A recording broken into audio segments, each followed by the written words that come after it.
구원받은 자의 표라는 제목으로 말씀을 증거하겠습니다. 구원받은 자의 표. 1975년도에 한국에서요, 8주 동안, 8달 동안을 내내 가요 순위 1위에 올랐던 곡이 바로 이종영이 부른 너라는 곡이었습니다. 낙엽지던 그 숲속에 파란 바닷가에 떨리던 잡아주던 너 하는 그런 노래 있었죠. 너무 마음을 울리는 그런 노래였습니다. 그 해에 그가 12월 달에 이 MBC 가요 제에서요, 가수왕이 돼가지고 이제 무대에 올라가서 시상식을 하는데 순금으로 된 트로피를 받고 얼마나 기뻤겠습니까? 가수왕이 됐고 순금 트로피를 받고 무대를 딱 내려가는데요, 수사요원들이 다가오더니 탁 손에 수갑을 채우는 거예요. 그 당시에 유명했던 그 대마초 사건이잖아요. 거기 연루되어서 서대문 구치소에 갇혔습니다. 자기는 갇히면서 굉장히 억울해 생각했답니다.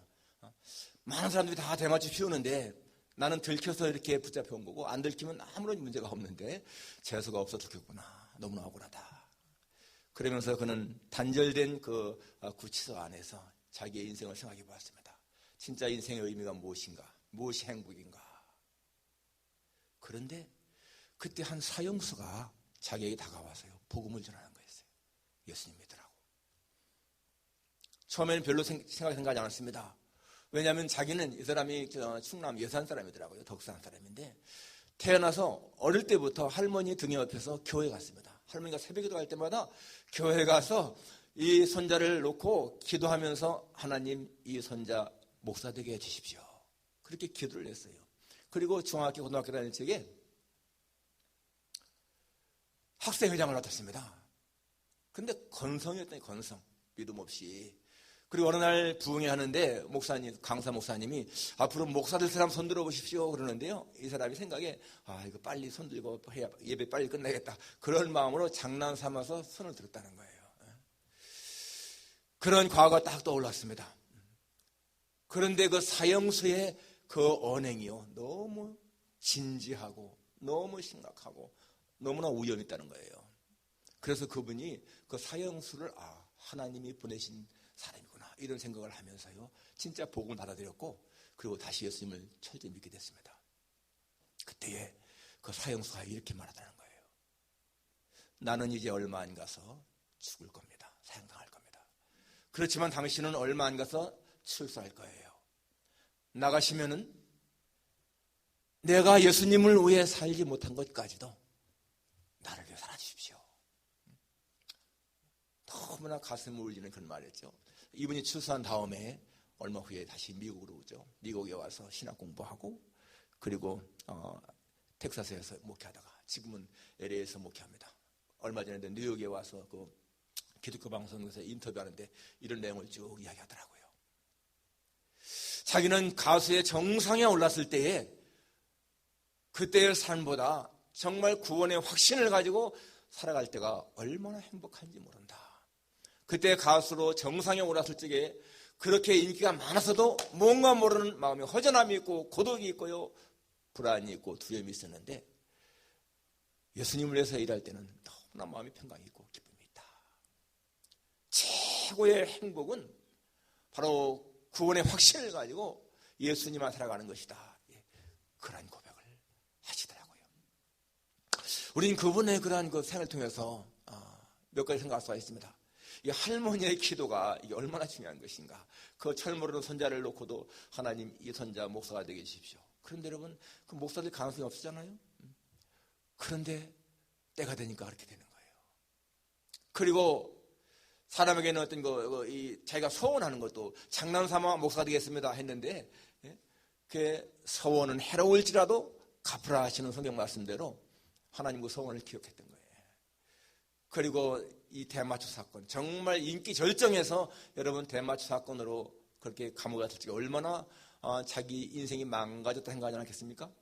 그런데 그러한 인생의 시련이 그 사람을 망가뜨리는 것이 아니고 오히려 그 사람을 바꾸잖아요. 생애를. 놀라운 하나님의 섭리를 볼 수가 있습니다. 그리고 정말 진정한 행복은 바로 눈에 보이는 화려한 그런 삶이 아니고 구원의 확신을 갖고 사는 것이다 하는 것입니다. 구원의 확신. 오늘 이 구원받은 자의 표가 무엇인가 하는 것입니다. 오늘 본문에 보게 되면은 10사람의 나병 환자가 예수님 앞에 와서 예수님을 뭘 소리치죠? 선생님요, 우리를 불쌍히 여기소서. 자신들의 나병을 좀 고쳐달라는 얘기 아니겠습니까? 예수님이 가서 제사장에게 내 몸을 보이라. 제사장에게 몸을 보인다는 것은요, 나병 환자들은 내 병이 나았습니다 라는 것을 확인받을 때 보이는 거예요. 그럼 예수님 말씀은 내 병이 나았다 하는 것과 마찬가지입니다. 가다가 병이 나은 것을 보고 그 중에 한 사람만이 돌아와서 예수님 앞에 와서 감사했다. 그때 예수님 하시는 말씀이 뭐라고 했습니까? 10사람이 다 깨끗함을 받지 아니하였느냐? 그 9은 어디 있느냐? 10사람이 다 나음 받았는데 한 사람만 돌아와서 예수님 앞에 살해했다, 감사했다. 자, 오늘 구원받은 자의 표가 무엇일까요? 첫째는 구원받은 자는요, 하나님의 영광 우선입니다. 하나님의 영광을 산다는 것이죠. 오늘 여기 보게 되면은 그 중에 한 사람이 15절에 자기 나은 것을 보고 큰 소리로 하나님께 영광을 돌리며 돌아왔다. 큰 소리로 하나님께 영광을 돌리며 돌아왔다. 예수님 하신 말씀도 그렇습니다. 여기 18절에 이 이방인 외에는 하나님께 영광을 돌리러 돌아온 자가 없느냐. 복음서에 보게 되면 예수님이 병자를 많이 고치지 않습니까? 그럴 때마다 보면은요, 그 사람들의 그 반응이 항상 하나님께 영광을 돌렸다. 이 말이 나옵니다. 병고침 받으면은 일어나 하나님께 영광을 돌리며 집으로 돌아갔다. 하나님께 영광을 돌리며 구원받은 자, 하나님의 은혜를 체험한 사람은 하나님께 영광을 돌리게 되어 있다는 거예요. 수많은 사람들이 예배를 드려도요, 그 예배를 드릴 때에 정말로 하나님께 영광을 돌리는 사람은 여기 10사람 중에 한 사람인 것처럼 소수라는 걸 볼 수가 있습니다. 많은 사람들이 하나님께 찬양을 하고 기도를 해도 여러분 정말 하나님께 영광을 돌리는 사람은 적다는 거예요. 수많은 사람들이 하나님을 위해 일을 하고 있지만은 그러나 정말 하나님 앞에 영광을 돌리는 사람들은 적다는 거예요. 얼마나 많은 사람들이 여러분 자기의 영광을 위해서 열심히 일하지만은 그게 자기의 이름을 빛내기 위해서, 자기의 출세를 위해서, 자기의 성공을 위해서 일하는 사람들이 많다는 것입니다. 성경은 말씀하고 있죠. 너희가 먹든지 마시든지 무엇을 하든지 다 하나님의 영광을 위하여 하라. Whether you eat or drink or whatever you do, do it all for the glory of God. Glory of God. 하나님의 영광을 위하여 하라. 무엇을 하든지 먹든지 마시든지 하나님의 영광을 위하여 하라. 그것이 여러분 성경의 말씀입니다. 똑같이 음식을 먹고 똑같이 음료를 마셔도 어떤 사람은 하나님의 영광을 위해 먹고 마시는가 하면은요, 어떤 사람은 자기의 영광을 위해 먹고 마시는 거예요. 하나님의 영광을 위해 먹고 마시는 사람은 하늘의 일을 생각하는 사람인 것이고, 자기의 영광을 위해 먹고 마시는 사람은 땅의 일을 생각하는 사람입니다. 똑같은 행동이라도. 여러분 88년도 한국 그 올림픽 때에 아주 세계인들의 이목을 끈 선수가 있었죠. 그리피스 조이너라고 하는 이 미국의 육상 선수입니다. 그 여자가 금메달을 목에 걸고 내려올 때에 MBC 기자가 물었습니다. 달리면서 무엇을 생각했나요? 주저없이, 망설임 없이 말했습니다. 나는 달리면서 하나님의 영광을 위해 신고 달렸습니다. 나는 자신과의 싸움에서 이긴 후에 하나님께 영광을 돌리는 사람만큼 그렇게 보람 있는 인생을 체험하지 못했습니다. 자기가 최선을 다해서 하나님께 영광을 돌릴 때만큼 그렇게 보람 있고 가치 있는 삶이 없었다는 겁니다. 왜 그럴까요? 왜 하나님께 영광을 돌리는 삶이 그렇게 가장 가치 있고 의미 있을까요? 하나님이 인간을 그렇게 창조했기 때문인 거예요. 이사야 43장 7절에 보게 되면 이렇게 나오죠. 내가 내 영광을 위해서 창조한 자를 오게 하라. 내가 그를 지었고 그를 만들었느니라. 여러분, 우리가 정말 기억해야 할 사실이 바로 이것입니다. 우리는 우리 자신들의 행복과 자신들의 성공을 위해서 지음받은 존재가 절대로 아니고 하나님의 영광을 위해서 지음받은 존재다라는 거예요. Whom I create for my glory. I formed and made him.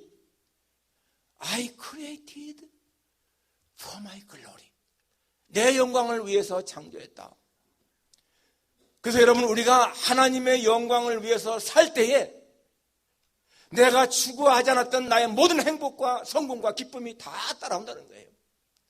내가 나의 영광을 위해 살게 되면은 그러한 것이 없지만은, 내가 하나님의 영광에 초점 맞추고 살아가게 되면은 내가 정말 원했던, 진짜 내 마음속에 원하는 성공, 행복, 기쁨, 만족이 다 온다는 거예요. 그러니까 여러분, 인생을 정말로 멋지게 살아갈 수 있는 비결은 간단합니다. 하나님의 영광에 초점을 맞추게 되면은 나머지는 다 하나님이 이루신다는 거예요. 그런데 여러분, 로마서 3장 23절에 보니까 모든 사람이 죄를 범하였음에 하나님의 영광에 이르지 못하더니, 사람은요 죄를 졌기 때문에 하나님의 영광을 드러낼 수가 없는 거예요. 그런데 예수님의 피로 속량받은 사람만이 하나님의 영광을 드러낼 수가 있습니다. 여러분, 하나님을 모르는 사람이 여기 앉아서 예배드려도요, 그 예배는 하나님 앞에 아무런 상관이 없어요. 그 속에 예수님에 대한 믿음이 있고 성령이 있는 사람이 예배를 드릴 때 그 예배가 가치가 있고 하나님 받으시는 것이지, 하나님을 알지 못하는 사람이 와서 찬송 부르고 기도한다 해서 그것이 하나님 앞에 절대로 상달 안 되는 거예요. 모든 사람이 죄를 범하였음에 하나님의 영광에 이를 수가 없다는 것입니다. 그런데 여러분, 우리는 예수님에 의해서, 예수님의 보혈로 성령받았고 예수님을 구주로 고백하고 하나님을 아바 아버지로 고백하기 때문에 우리가 하나님의 영광을 드러낼 수가 있잖아요. 그래서 하나님께서 내 영광을 위해서 창조한 자를 오게 하라. 하나님은 그러한 사람들의 예배를 기쁘시게 받으시는 거예요. 우리가 여러분 이렇게 예배드리는 것이 이게 얼마나 정말 놀라운 것인가를 기억해야 하는 것입니다. 이 필라델피아가 배출한 유명한 성악가 있죠, 마리안 앤더슨. 그는 흑인이었지만은 천상의 목소리, 진짜 천년에 하나 나올까 말까 한 목소리가 가진 사람이라고 칭찬드렸습니다. 그는 아이젠하워 대통령, 케네디 대통령 때에 그 취임식 때에 미국 국가를 부른 사람이죠. 전 세계 23개 나라에서 명예학 박사학위를 받은 사람이에요. 존슨 대통령은 그에게 최고의 훈장 대통령 자유상표를 주었습니다. 40년 동안 그는 성악가로 활동한 후에 은퇴하는 데에 은퇴하는 자리에서 이렇게 말했습니다. 나는 보잘것없는 노예로밖에 살 수 없는 사람이었는데 하나님이 나에게 이렇게 아름다운 목소리를 주어서 이렇게 유명인으로 살았습니다. 그렇기 때문에 오직 하나님께만 영예, 찬양, 영광을 돌립니다. 그의 그러한 말이에요. 수많은 사람들이 박수갈채를 보냈습니다. 정말 흑인으로 태어나서 노예로 살아갈 수밖에 없는 사람이었는데 하나님이 자기에게 그러한 재능을 주어서 40년 동안 노래를 부르면서 수많은 사람들의 박수갈채를 받은 거예요. 하나님께 영광을 돌린다. 구원받은 확신이 있는 사람은 삶의 목표가 분명한 거예요. 하나님의 영광. 우리 장로교 사람 사는 목적이 무엇인가? 하나님을 영화롭게 하고 그를 영원토록 즐거워하는 것이다. 우리 가슴에 깊이 새기고요, 우리는 실천을 해야 돼. 내 삶의 목표를 하나님의 영광을 위해서 살기만 하면은 하나님은 정말 나로 하여금 만족한 삶, 행복한 삶, 성공적인 삶을 살게 하신다. 구원받은 자의 표, 첫째는요, 하나님께 영광입니다.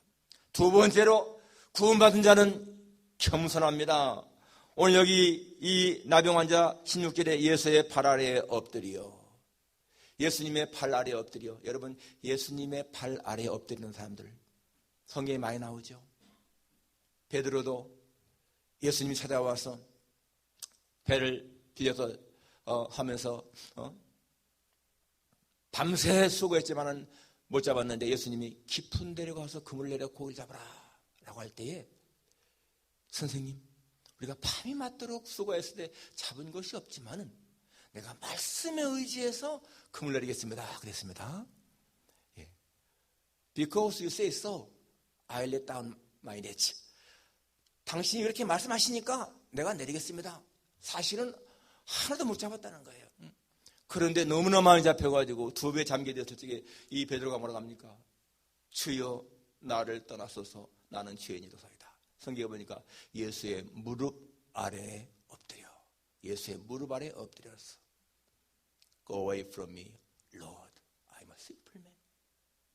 I'm a simple man. 나는 죄인입니다.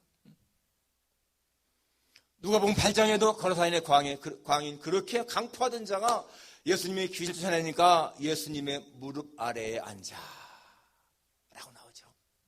예수님의 발치 아래에 앉는 사람 겸손한 사람들인 거예요. 바울도 여러분 얼마나 마음에 자신에 대한 자부심이 있었습니까? 자기는 베냐민 지파, 가브리엘의 제자, 학벌, 문벌 다 자랑했지 않습니까? 그런데 나중에 예수님의 은혜 받고 나니까 어떻게 했습니까? 나는 죄인 중에 그에서 가장 작은 자. 세상에서는 모든 것들을 다 배설물처럼 버리지 않습니까? 하나님의 은혜를 발견한 사람들은요, 그럴 수밖에 없는 거예요. 사람은 두 가지 형태가 있는데 하나님 앞에서 자기를 크게 보는 사람이 있고 작게 보는 사람이 있어요. 크게 보는 사람은 하나님의 은혜를 깨닫지 못한 사람이고 자신을 작게 보는 사람은 하나님의 은혜를 아는 사람입니다. 하나님의 은혜를 아는 사람은요, 자기가 무엇인가 성공해도 자기의 능력이 아니야. 하나님의 은혜예요. 하나님이 이렇게 만들어주었어. 높은 지위에 올라가도 자신의 힘이 아니고 하나님이 나를 이렇게 만들었습니다. 자식들이 잘 되어도 내가 교육을 잘 시켜서가 아니고 하나님이 그렇게 시켰습니다. 그런데 하나님의 은혜 모르는 사람들은 어떻습니까? 모든 게 나잖아요. 내가 그렇게 해서, 내가 열심히 해서. 그래서 여러분, 하나님의 은혜하는 사람들은 남에게 무시를 당하고 멸시를 당하고 억울한 일 당해도 참아내요. 그런데 그렇지 않은 사람들은 조그만 무시를 당해도 굉장히 화를 내면서 참지 못하지 않습니까? 은혜 받은 사람과 그렇지 않은 사람들의 차이인 것을 볼 수가 있습니다. 잠언 3장 33절에 보니까 진실로 그는 거만한 자를 비웃으시며 겸손한 자에게 은혜를 베푸시느니라. 하나님은 거만한 자를 비웃으신다. 겸손한 자에게 은혜를 베푸신다. 잠언 22장 4절에 뭐라 나오죠? 겸손과 여호와를 경외함의 보응은 재물과 영광과 생명이니라. 휴멀러티, 겸손과 여호와를 경외함, the fear of God bring wealth and honor and life. 겸손함과 여호와를 경외하면요, 부, 그 다음에 명예, 그 다음에 생명을 bring 가져온다는 거예요. 우리는 하나님 앞에 구원받은 자라면요, 겸손할 수밖에 없는 이유는 모든 것이 정말 하나님이 하신 것이니까. 은혜 받았다면서 구원받았다면서 마음이 교만한 것은요, 그건 구원받은 표가 아닌 거예요. 어디서나 겸손함. 빌립보 2장에 보니까 겸손한 마음으로 각각 자기보다 남을 낮게 여기라 그랬죠. 그게 구원받은 자의 표인 거예요. 겸손한 마음으로 항상 모든 사람을 자기보다 낮게 여기라. 마지막 세 번째 이 구원받은 자의 표가 무엇인가? 감사합니다. 18절에 16절에 아니죠. 하나님께 엎드려 하나님께 감사하니 16절. 예수 발 아래 엎드려 감사하니 그는 사마리아 사람이더라. 이 사마리아 사람은 아주 천대받는 사람이기 때문에 사실 감사하지 않아도 그러려니 했을 텐데 이 사람은요, 감사. 다른 사람들은 그저 예수님의 은혜 물론 감사한 거 느끼겠죠. 그렇지만은 자기들 가족에게 먼저 알리는 것이 더 기뻐서 그랬는지 모르겠지만은 온 사람이 없어요. 그런데 여기 지금 이 사람은 와서 감사했다. 여러분, 감사는요 정말 은혜를 입은 사람의 마땅한 표입니다. 마땅한 표. 성경에 감사라는 말이 얼마나 많이 나옵니까? 이 감사는요, 우리를 향하시는 하나님의 뜻이라고 했어요. 항상 기뻐하라, 쉬지 말고 기도하라, 범사에 감사하라. 이는 그리스도 예수 안에서 너희를 향하신 하나님의 뜻이니라. 하나님의 뜻대로 행하는 자가 천국에 간다. 이게 여러분, 우리의 생활 속에서 정말 중요한 건요, 이 감사가 있는 사람, 천국 갈 보장이 있는 사람인 거예요. 여러분 생활 속에서 정말 이런 감사가 있습니까? 감사가 구원받은 자의 표라는 얘기예요. 예배 자리에 앉아 있으면서도 감사와 기쁨이 없다. 정말 심각한 문제입니다. 예배 드리면서 나는 전혀 감사가 없다. 구원받은 자 표가 아니라는 얘기죠. 구원받은 자에게는 항상 감사가 있다는 거예요. 여러분, 누가 정말 행복한 사람일까요? 감사가 많은 사람이 행복한 사람이죠. 감사 지수와 행복 지수는 항상 비례합니다. 똑같은 거예요. 감사가 많으면 행복하다. 감사 지수 니콜, 행복 지수다. 저는 1978년 4월 달이 제 인생의 아주 소중한 그런 달이었습니다. 그때는 대학교 4학년이었고 막 제대 3월, 2월 달에 하고 그럴 때였습니다. 그때는 굉장히 또 아주 어려울 때였어요. 걱정이 많았죠. 어떻게 다시 2학기 등록금을 마련하나.